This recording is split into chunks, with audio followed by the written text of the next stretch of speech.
Oh mon Dieu, qu'est-ce que je vais faire? Mais il y a un médecin qui m'a attaqué. Je suis archi de ouf dans la sauce. Je sais pas si je m'en relèverai. Je crois qu'il n'y a pas le choix, il va falloir que tu regardes la vidéo en entier pour le savoir. Bienvenue sur Geek & Fit. L'objectif de cette chaîne autour du sport est simple, remettre l'individu, c'est-à-dire toi qui regardes la vidéo, au centre des priorités. Formulé autrement, mon objectif c'est que tu progresses. Pas de méthode miracle magique, pas de bullshit, je te donne mes sources et je te dis quand j'en ai pas. Je vais peut-être utiliser des mots compliqués, je vais sans doute avoir l'air condescendant, ne t'y trompe pas, c'est parce que je veux t'expliquer les choses sans pour autant te prendre pour un ou une idiote. Pour progresser, il y a deux solutions, soit qu'on t'apporte quelque chose de positif, soit qu'on te retire quelque chose de négatif. Aujourd'hui, on va être dans la deuxième option à fond. Bon, il est temps de rappeler qui est le saint patron de la connaissance sur le feed game francophone. La science. Ah, je suis sûr que tu t'attendais à ce que je dise moi, hein? J'aimerais bien, ça ferait plaisir à mon ego surdimensionné. Mais, comme n'importe quel être humain sur cette planète, il m'est arrivé de me tromper. Et même plein de fois dans la vidéo qu'on a critiqué de moi aujourd'hui. La science, elle, ne peut pas se tromper. Parce qu'elle est uniquement démontable avec de la meilleure science. C'est le cheat code ultime, ma gueule. Bref, la vidéo dont je vais te parler aujourd'hui, c'est celle d'un bonhomme qui a été propulsé par Odieux Lavier-Sama, le docteur Damu. Pourquoi je dis propulsé? Car depuis que je l'ai contredit, notre cher Fredo cherche par tous les moyens qu'il a à me nuire. Et croyez pas que la vidéo de Damu aurait fait un score aussi important par rapport aux autres de sa chaîne si monsieur le grand autoproclamé philosophe ne l'avait pas poussé de toutes ses forces sur ses réseaux. Bon, de toutes ses forces c'est pour l'effet dramatique, mais il l'a bien mis en avant. Et pourquoi c'est important de le préciser? Parce que du coup, Odieux Lavier met sa crédibilité en jeu. Au-delà du fait que c'est une critique sur ma personne et qu'il dit que les critiques, bah c'est pas bien ou quelque chose du style sur d'autres vidéos plus anciennes de sa chaîne. Donc on est déjà sur un système de valeurs à géométrie variable. Mais en plus, si ce qui est dit dedans est faux et que c'est fait juste pour me nuire, eh bien, ses fidèles devront lui reprocher s'ils ont un peu d'honnêteté intellectuelle. Spoiler, préparez-vous à lui demander des comptes. Mais bon, le tour de ce sinistre personnage viendra bien assez tôt. T'inquiète pas, Fred. Peut-être aurait-il mieux valu faire le dos rond sur ce coup. Hé dos rond. T'as capté? Avant de poursuivre, et je suppose que vous l'avez vu en cliquant dessus, la vidéo sera longue. Très longue. Parce qu'il y a un peu d'ambition, celle d'aller au cœur de l'argumentaire. Donc voilà, les moins courageux, les moins attentifs, c'est pas fait pour vous. Là, on va aller dans du dur. Je vais vulgariser, hein, je suis pas un monstre, mais ça sert à rien de me mettre des commentaires avant d'avoir tout regarder, et ce de façon correcte et approfondie. Sauf si vous voulez m'encourager et augmenter le référencement de la vidéo. À ce moment-là, commentez direct, mettez un j'aime, bref, faites le maximum, je vous en serai reconnaissant. Revenons à notre fameux docteur. Sa vidéo fait littéralement 1 heure et avec un sacré paquet de trucs dedans à démonter. Pire, il en a même fait une deuxième. Voilà ce qui explique aussi en partie la longueur de ma réponse. Mais je te promets que je tenterai mon maximum pour qu'elle soit plus supportable à regarder que les siennes. Parce que je suis sûr que ce ton monocorde couplé à cette absence de structure et d'humour, ça doit être quelque part interdit dans la Convention de Genève. Le point de départ de tout ça, c'était quand même une simple vidéo de 7 minutes que j'ai réalisé il y a pas loin de 5 ans, donc j'ai évolué. Comme tu l'auras sans doute remarqué, le marché des régimes est extrêmement développé. Ducan, Weight Watchers, Paléo, Chrononutrition, Banting, etc. etc. Le schéma... Non, il n'y a pas de etc. etc. Bon, déjà en français on dit etc. une seule fois. Et non, au bout de moins de 20 secondes de vidéo, première erreur. En français, à l'oral, on dit ce qu'on veut. Mec, tu commences à le reprendre sur un truc osef. Dans l'absolu, je suis d'accord. Je m'en fous, tu t'en fous, tout le monde s'en fout. Mais c'est juste pour poser le cadre. Le type va être dans une attitude où il critique absolument tout ce que je dis. Rien n'est laissé à la charité. Il veut non seulement montrer qu'il connaît, mais en plus il veut m'écraser à tous les niveaux. Je vais en profiter pour faire une petite parenthèse. Depuis le début de cette vidéo, je suis relativement bien habillé par rapport à d'habitude. Je suis relativement bien rasé aussi. Bon voilà, ça peut se discuter, j'ai une belle coupe de cheveux, enfin moi je la trouve belle, et j'ai une belle chemise avec un beau petit veston. Bon, déjà j'ai envie de le mettre parce que, bah tout simplement, je l'ai acheté récemment et je le trouve plutôt sympa. Mais aussi je suis sûr qu'inconsciemment ça a posé quelque chose comme quoi cette vidéo va être sérieuse et peut-être que mes arguments seront mieux entendus. C'est un effet qui se rapproche un peu d'un biais qu'on appelle l'effet blouse blanche. Pourquoi j'ai fait ça ? Parce que Monsieur Damu est médecin. Médecin, ça en jette, ça donne une autorité, surtout quand on parle de santé. Mais être médecin, ça n'empêche pas de faire des erreurs, et notamment, il y en a un récemment, là, Je sais pas si t'as entendu parler, un Marseillais qui s'est fait connaître pour ce genre de choses. Bref, la seule chose que je veux te dire, c'est que oui, aujourd'hui, je vais contredire un médecin, et non, je ne suis pas fou et je n'ai pas la grosse tête pour ça. Être médecin, ça veut dire quelque chose, ça veut dire qu'on a un diplôme, mais ça implique aussi des responsabilités. Je vais pas spoiler, mais je suis pas sûr qu'il ait le deuxième volet de ce qui est attendu. Donc bref, le problème de la phrase sur laquelle il a voulu me reprendre au début, c'est que pour ça, comme pour plein d'autres trucs, il a pas de source. Et il va falloir le croire sur parole. Le fait qu'il commence sa vidéo à littéralement même pas 30 secondes d'une vidéo d'1 heure avec une affirmation péremptoire fausse, non vérifiée, ça annonce quand même la couleur. Donc oui, on s'en fout, mais en fait pas tant que ça. Il peut pas mettre dans le même sac la chrononutrition et les régimes dont il a parlé à côté. C'est n'importe quoi. Oh bah non alors, on peut pas du tout faire ça. Un livre qui ne donne aucune source scientifique, tu peux vérifier, hein, il y en a pas. Dont l'auteur avoue lui-même qu'elle se fonde sur son expérience et pas des preuves empiriques, au sens scientifique du terme. Petit rappel rapide, une preuve empirique dans ce contexte est une expérience scientifique faite sur des humains, en suivant par exemple les préceptes de sa méthode face à un autre régime. Ici, le plus pertinent, comme la chrononutrition se fonde sur l'heure à laquelle certains aliments se doivent d'être consommés, seraient exactement les mêmes aliments, mais pas au même moment. Cela pourrait aussi être des aliments différents, mais avec une teneur en nutriments similaire. C'est à différencier de ce que j'appellerais une intuition mécanistique. À savoir, certains mécanismes se passent dans le corps humain et on peut extrapoler une solution à partir de ça. Un exemple très concret se trouve dans le début de son livre. Je cite page 15. Au fil de mes lectures, ouvrages et études sur la biologie humaine durant mes années de gériatre, j'ai découvert que des chercheurs avaient trouvé l'existence d'une sécrétion hormonale, le cortisol, évoluant par vagues successives en fin de nuit et dans la journée, directement responsable des apports nutritionnels quotidiennement nécessaires à l'être humain. En effet, notre corps sécrète certaines hormones et libère des enzymes à des horaires précis, l'action de ces enzymes permettant le stockage ou l'assimilation des aliments que nous ingérons suivant les besoins de notre organisme. Partant de cette constatation scientifique, j'ai créé la chrononutrition, méthode permettant de manger ce que l'on veut, mais pas n'importe comment et pas n'importe quand. Le problème de ces intuitions, c'est que le corps humain est très complexe, et que pour être sûr que nos intuitions se vérifient, faut les tester. Bref donc, reprenons notre énumération énervée. Un livre dont l'auteur a l'audace de se comparer à Edison. Un livre qui, comme nous allons le voir et que je l'avais annoncé dans ma vidéo, se repose sur des principes simplissimes sans expliquer les grosses ficelles derrière. Enfin, un livre qui donne la part belle aux morphotypes, qui certes sont utilisés en sciences, bien que fortement controversés, mais en se limitant à 3 types principaux, et pas à 12 comme dans ce bouquin. Clairement, on ne peut vraiment pas le placer au même niveau que les livres type la méthode Atkins ou le régime paléo, parce qu'il est pire en fait. Oui, avant de partir dans la suite du debunk de la vidéo, il va falloir parler de ça. Je me fiche totalement de son auteur et du rôle quasi prophétique qu'il joue au sein du temple tentaculaire qu'est la chrononutrition. Exit donc l'historique à rallonge, la méfiance naturelle qu'il génère en moi de par son ton péremptoire sur absolument tous les sujets qui touchent à la nutrition, ou ses propos antiscientifiques et questionnables déontologiquement à l'égard par exemple des véganes. Je ne parlerai pas non plus de l'Institut de recherche européen en nutrition qu'il a fondé, qui n'a pourtant produit aucune recherche scientifique depuis sa création, ou du moins on ne les retrouve pas dans les bases de données médicales. Mais curieusement, en revanche, ça marche très bien pour facturer des diplômes très chers. Ce qui nous intéressera, ce sont les faits et uniquement les faits. Commençons donc un debunk méticuleux de ce livre que le docteur Damou m'a reproché de ne pas avoir lu. Ironiquement, je pense qu'il s'est tiré la plus grosse balle dans le pied de sa carrière. La chrononutrition est une méthode qui vous permet de mettre votre alimentation en phase avec votre corps. Grâce au tableau page suivante, vous allez comprendre ce que sécrète votre organisme et à quelle heure, ainsi que ses besoins pour que la machine puisse fonctionner correctement durant 24 heures. Durée d'un cycle pour l'homme influencée bien sûr par la durée de rotation de la Terre. C'est en fonction de ces besoins que vous pourrez apporter à votre corps les bons aliments nécessaires à son énergie. Le matin, forte sécrétion de lipase afin d'utiliser les graisses pour fabriquer les parois cellulaires. Sécrétion des protéases pour entamer ce processus de fabrication. Sécrétion d'insuline et mise en route de l'utilisation des sucres lents afin d'assurer progressivement les transferts. À midi, sécrétion des protéases et des amylases, mise en place des protéines cellulaires, stockage des réserves protéiniques et des globulines de défense.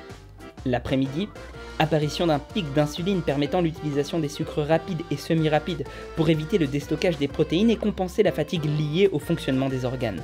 Alors en gros, tu es censé adapter ton alimentation vis-à-vis de ça. Donc par exemple, les lipases, comme elles sont sécrétées le matin, il faut prendre des lipides, puisque les lipides, en fait, sont coupés et du coup assimilés grâce aux lipases. Ça semble relever du bon sens, c'est beau sur le papier. On y croit parce qu'on voit des mots compliqués. Mais rappelez-vous, ce sont des mécanismes, pas du concret. En d'autres termes, il vous dit oui, ça doit marcher comme ça au vu de ce qu'on sait. Mais une civilisation alien qui verrait pour la première fois un cadavre d'alien se dirait que ce machin ne peut pas voler. En tout cas, en se fondant uniquement sur la taille des ailes et la façon dont est foutu le système. Les interdits. Tous les laitages contenant du lactose et ou des facteurs de croissance sont à bannir définitivement. Lait, yaourt, fromage blanc, fromage frais, Yop, Activia, Actimel, Petit Suisse, Boursin, Chavroux, Carré frais, Gervais, etc. On nous dit d'éliminer les laitages sauf le fromage à pâte dure ou cuite. Soit, mais dommage en fait parce que les laitages, c'est très bon pour la santé dans l'ensemble. Mes sources, ce super livre, lui blindé de références et de sources, fait par mon ami Vassilis qui est autrement plus sérieux en nutrition. Je poursuis les aliments interdits, les potages, soupes, bouillons et autres préparations comprenant la totalité du liquide dans lequel on a fait cuire les aliments, qu'il s'agisse de viande, de féculents ou de légumes. Pourquoi supprimer les potages ?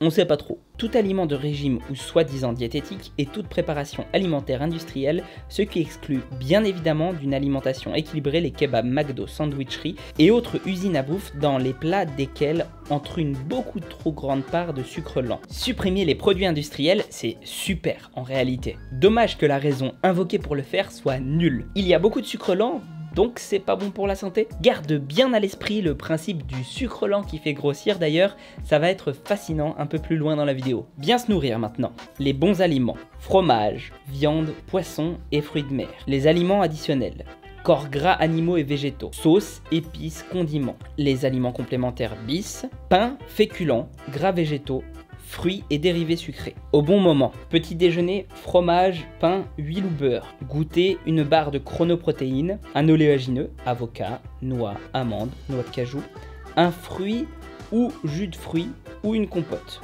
Déjeuner, une viande, un féculent, sauce, épices et condiments. Dîner, poisson ou fruits de mer ou viande blanche, légumes cuits ou crudités ou salade verte, sauce, épices ou condiments. Autre chose ? Donnez la priorité aux aliments principaux.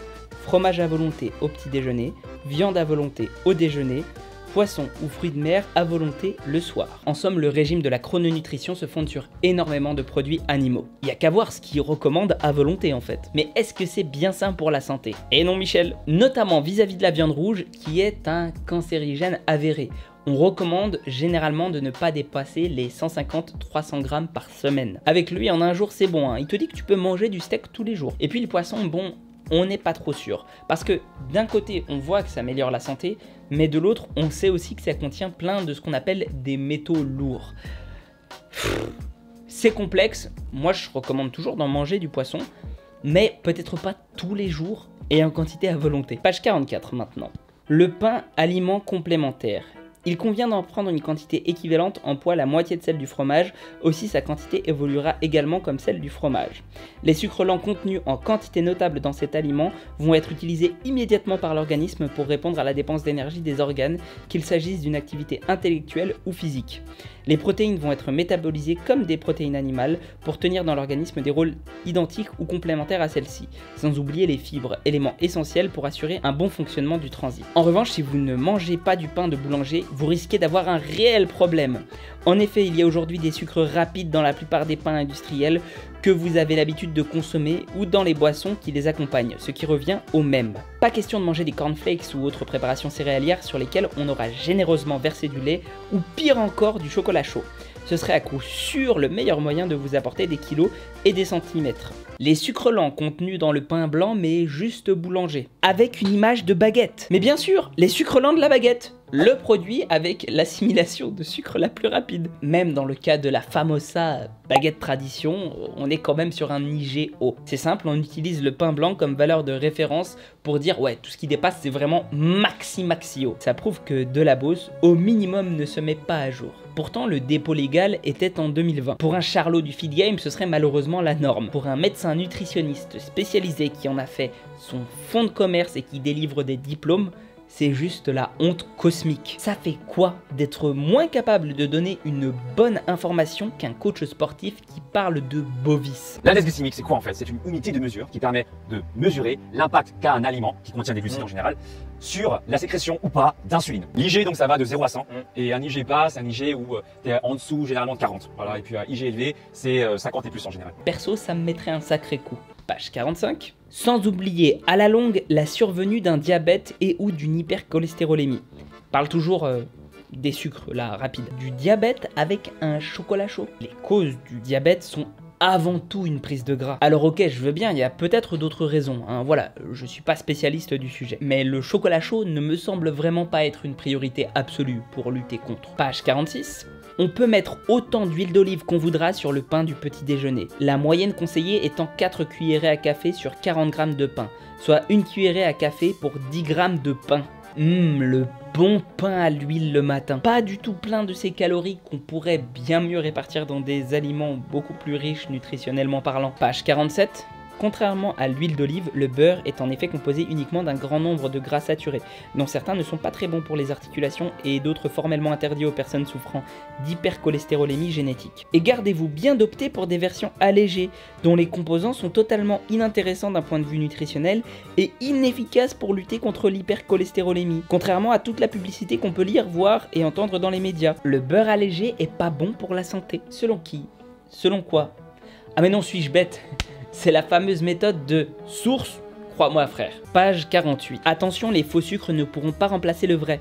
Des études scientifiques récentes ont d'ailleurs confirmé que ces faux sucres sont redoutables pour le fonctionnement du pancréas et particulièrement dangereux pour l'équilibre de la glycémie lorsqu'on souffre d'un diabète, tout simplement parce que leur présence dans l'organisme met en route certains récepteurs de sapidité. Il est évident que si vous ressentez un goût de sucré dans vos aliments ou vos boissons, le cerveau enregistrera malheureusement ces signaux comme la présence de sucre dans la circulation sanguine. En conséquence, il activera le pancréas endocrine, ce qui risque de lui faire sécréter inutilement l'insuline et de perturber complètement le cycle de Krebs, chargé d'assurer la métabolisation correcte des sucres. Déconseiller les édulcorants dangereux pour le pancréas, totalement anti-scientifique. J'avais moi-même fait l'erreur, mais je le rappelle, je ne suis pas médecin et je n'ai jamais prétendu l'être. En fait, les édulcorants sont largement conseillés dans la lutte contre l'obésité. Pas de bol. Même après la récente étude Nutri-Santé qui pointe un lien vers le cancer, car ce dernier n'est qu'une corrélation. Pas un lien de causalité, en particulier quand on sait que tout le reste de la littérature scientifique semble unanime sur le sujet. Cependant, il reste des soucis environnementaux à gérer avec les édulcorants, à ma connaissance. Mais ça n'est pas le débat ici. Page 49, tout comme les fruits, les confitures, les compotes et les aliments riches en sucre rapide, les jus de fruits sont totalement interdits au petit déjeuner. L'organisme très friand de cet aliment directement consommable assimilera prioritairement le sucre et bloquera la métabolisation des corps gras qui seront stockés. Ceux-ci ne pourront donc pas être métabolisés correctement tout au long de la journée. Et cette erreur nutritionnelle provoquera deux inconvénients majeurs. Un coup de pompe les 2 heures suivant le petit déjeuner. Ne vous étonnez plus d'être flagada en plein milieu de matinée, les sucres rapides étant très vite consommés par l'organisme. 2. Une faim anormalement dévorante le soir au moment du dîner. Le défaut de métabolisation de votre corps gras en temps utile provoquant le soir un signal d'alerte de votre organisme n'ayant pas à sa disposition une quantité suffisante de gras polyinsaturés nécessaires au renouvellement des parois cellulaires pendant la nuit. Et oui, je t'avais fait un mini teaser. Les fruits sont déconseillés au petit déjeuner car ce sont des sucres rapides, alors qu'ils sont plus lents que le pain. On marche sur la tête. Les fruits sont juste une ressource incroyable pour la santé. Leur contenu en sucre est largement compensé par leur richesse nutritionnelle. Quant à bloquer la métabolisation des corps gras, mais bien sûr. Je veux dire, oui, c'est tout à fait possible à court terme, mais sur ta journée, t'inquiète pas, ton corps il va les métaboliser, tes corps gras. Sinon, on n'aurait pas pu avoir des choses comme la Twinkie Diet ou le Minnesota Experiment, là où des gens ont basiquement mangé que du sucre ou des produits industriels et ont quand même perdu un sacré paquet de gras. Page 50. Le déjeuner. Ce repas sera essentiellement constitué de protéines animales, de protéines végétales et de sucre lent. Pour être efficace, sans perdre du temps et sans compliquer la digestion, on se conformera toute la semaine au plat unique. Ce sera aussi bien un gros steak frites qu'une choucroute ou un demi-poulet chips, le tout étant d'appliquer cette règle à laquelle il ne faudra pas déroger. La viande est l'aliment essentiel de ce repas et c'est toujours par elle qu'il faut commencer le plat, jusqu'à ce que vous vous sentiez rassasié. Je te l'avais déjà dit, mais toute une semaine à bouffer un plat unique en disant qu'on peut prendre un steak, c'est quoi cette dinguerie? Je le rappelle, tu augmentes tes risques d'avoir un cancer colorectal notamment, mais aussi il y en a d'autres apparemment, en consommant de la viande rouge. Et ça n'a pas de rapport avec la qualité de cette dernière. Je te dis pas de t'en priver, hein, juste ne te voile pas la face. Page 52. Inutile de chercher à consommer les viandes les plus maigres, cela ne servirait qu'à vous faire maigrir et finirait par provoquer des carences en certains acides aminés essentiels, contenus uniquement dans les viandes rouges. Inutile de chercher à consommer les viandes les plus maigres alors que tu te reposes sur l'effet satiétogène des protéines. En somme, les protéines sont le macronutriment qui cale le plus. Alors que tu admets clairement que les gras saturés sont mauvais pour la santé. Chez nous, à Lyon, on appelle les personnes aussi comiques involontairement des guignols. Et franchement, je me demande même si t'as pas plutôt le comportement de niafron vis-à-vis de la picole pour poser ça sur le papier sans aucun souci. Page 53. La viande rouge est souvent boudée car la mode actuelle est de croire qu'elle fait grossir ou qu'elle est mauvaise pour la santé. Or, à condition de ne jamais en manger le soir, elle est sans danger pour l'organisme, bien au contraire. Bien sûr, l'OMS, quelle bande de bouffons hein, quand même. De la Beauce vous l'a dit. Page 54. Quantité minimum. Pour un homme, 100 g de plus que votre hauteur en centimètres. Donc si vous mesurez 1m70, 170 plus 100, 270. Pour une femme, 70 g de plus que votre hauteur en centimètres. Donc si vous mesurez 170 plus 70 égale 240. Ça, ce sont les grammes de protéines. Et ça, c'est juste une autre façon de compter les calories en définitive. L'énergie ingérée. Dommage de diaboliser le comptage de l'autre côté. Ce serait pas d'ailleurs une grosse ficelle non expliquée du marketing? Moi, je pose des questions. C'est toi derrière ton écran qui tire des conclusions. Page 55. Toutes les sauces, sauf bien évidemment celles qui figurent dans les interdits. Donc dans les interdits, pour te le dire, il y a le ketchup. Mais il n'y a pas la mayo, ça n'a aucun sens. La mayo est 10 fois pire, à la fois en termes d'impact pour la santé, mais aussi en termes de calories. Page 57. J'ai réduit la part des fruits et des dérivés sucrés afin de ne pas obliger votre pancréas à travailler trop avant son activité nocturne. Donc les fruits ont un impact négatif sur le pancréas. Première nouvelle, mais pas première information clé non sourcée dans ce livre. Alors que juste après, un avocat nature au sucre ou avec une vinaigrette.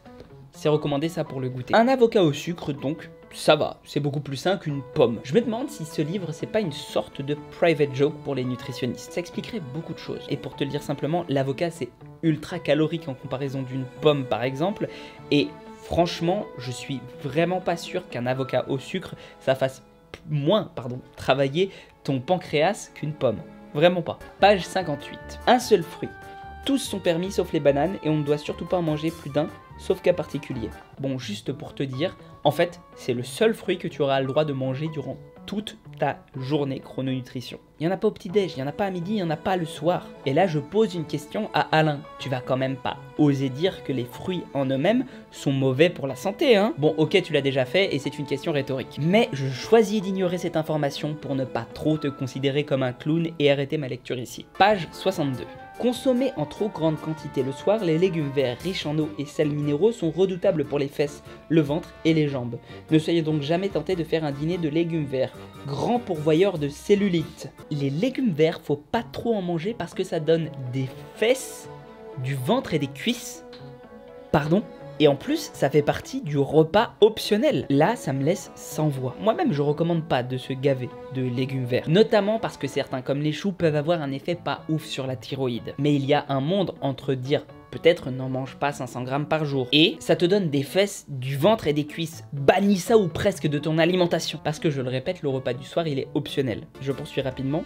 Si par extraordinaire, vous êtes pris de fringales en fin de soirée, ce qui signifiera que vous avez mal géré votre programme nutritionnel de la journée, il vous restera la possibilité de prendre une barre ou un stick ou un sachet de protéines chrono. Vendre des compléments spéciaux, trouvables nulle part ailleurs que sur un site affilié à sa méthode, c'est un red flag absolu pour moi. Page 88. La consommation d'aliments allégés permet-elle de maigrir plus vite? Si vous ne mangez que des aliments peu nourrissants, voire pas nourrissants du tout, vous serez sans cesse contraint d'en augmenter les quantités pour satisfaire aux besoins de votre organisme.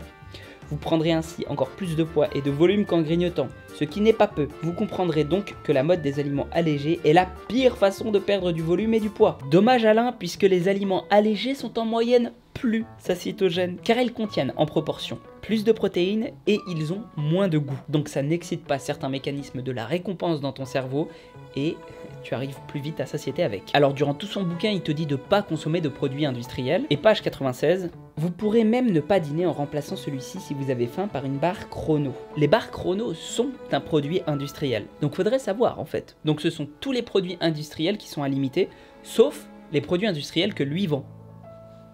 Le gars se prive de rien. Chapitre 4, il aborde les morphotypes. Et du coup, dans son approche des morphotypes, il te parle systématiquement d'aliments qui vont faire en sorte de te faire perdre ou gagner en volume à certains endroits de ton corps. Il ne parle que de nutrition, sans jamais aborder la question du sport. Or, est-ce qu'il faut vraiment lui rappeler qu'on perd de la graisse de façon globale et qu'on ne peut pas contrôler là où on perd de la graisse ? En revanche, qu'on peut contrôler là où on va faire du muscle. Avoir une vision de ouais, on va gagner par-ci, on va enlever par-là, c'est pas très scientifique, mais ok. Pourquoi pas après tout. En revanche, le faire juste avec l'alimentation, c'est du vaudou. Bon, j'abuse peut-être pas, peut-être que tu peux jouer un peu sur la rétention d'eau et tout, mais franchement, pas autant que ce qu'il dit lui. Ou alors qu'on me montre les études, qu'on me prouve que j'ai tort. Mais là, au vu de ce que j'en sais, non, pas du tout. Page 143. Enfin, histoire de vous convaincre d'arrêter vos erreurs, sachez que manger des protéines animales en excès peut être dangereux, et plus encore, les poudres de protéines à base d'albumine dont se gavent les bodybuilders. Bon, déjà à base d'albumine, pas tant que ça. Car cela finit par provoquer une augmentation de l'urée, de l'acide urique et de la créatine. Créatinine, pas de la créatine. Si vous persistez dans vos erreurs, il faudra que vous soyez très vigilant et que vous fassiez régulièrement un bilan biologique pour surveiller votre fonction rénale. Les protéines, à l'heure actuelle, on n'arrive pas à montrer qu'elles sont mauvaises pour la santé des reins, sauf si tu as déjà des reins abîmés. Toutes les preuves scientifiques sérieuses montrent qu'il n'y a pas de dégradation des reins avec les protéines, enfin avec un apport même important en protéines. Voire même, il semblerait qu'on se dirige peu à peu vers peut-être qu'en fait, beaucoup de protéines, c'est bon pour la santé des reins.